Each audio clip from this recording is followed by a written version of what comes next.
उपवासाला आपल्याला सारखं सारखं खिचडी खायला कंटाळा येत असेल तर अशा प्रकारे आपण शेंगदाणे भाजून खाणार आहोत. चवीला सुद्धा चांगले लागतात. नमस्कार, स्वागत आहे तुमचं माझ्या एका नवीन रेसिपीमध्ये. आज आपण उपवासाला खिचडी खाऊन कंटाळा आला तर अशा प्रकारे शेंगदाणे भाजून खाणार आहोत. तर माझी रेसिपी स्किप न करता पूर्ण बघा. 4 मिरच्या कापून घेतलेल्या आहे. मीठ आपण चवीनुसार घेणार आहोत इथे. तर मी अर्धा चम्मच मीठ घेतलेला आहे. शेंगदाणे घेतलेले आहे आपण 1 वाटी. तर आता आपण तवा ठेवलेला आहे. आपण शेंगदाणे भाजून घेणार आहोत.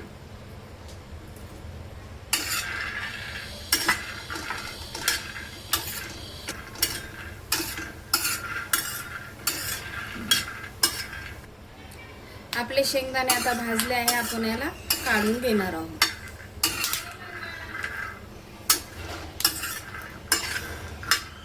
आपण आता या शेंगदाण्याची साल काढून घेणार आहोत.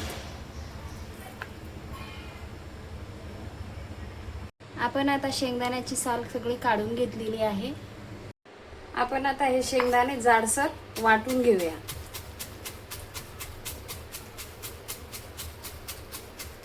शेंगदाणे आता आपण जाडसर असे वाटून घेतलेले आहे.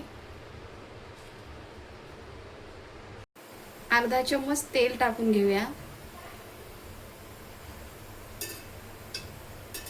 तेल गरम झालं की आपण मिरची टाकून घेणार.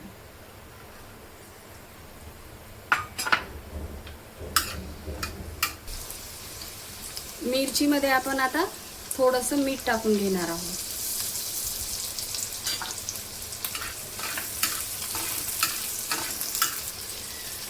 शेंगदाणे टाकूया.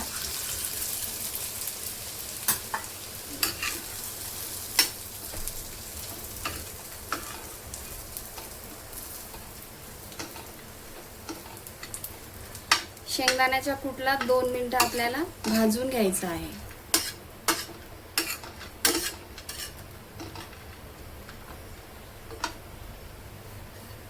आणि राहिलेलं मीठ आपण टाकून घेऊया.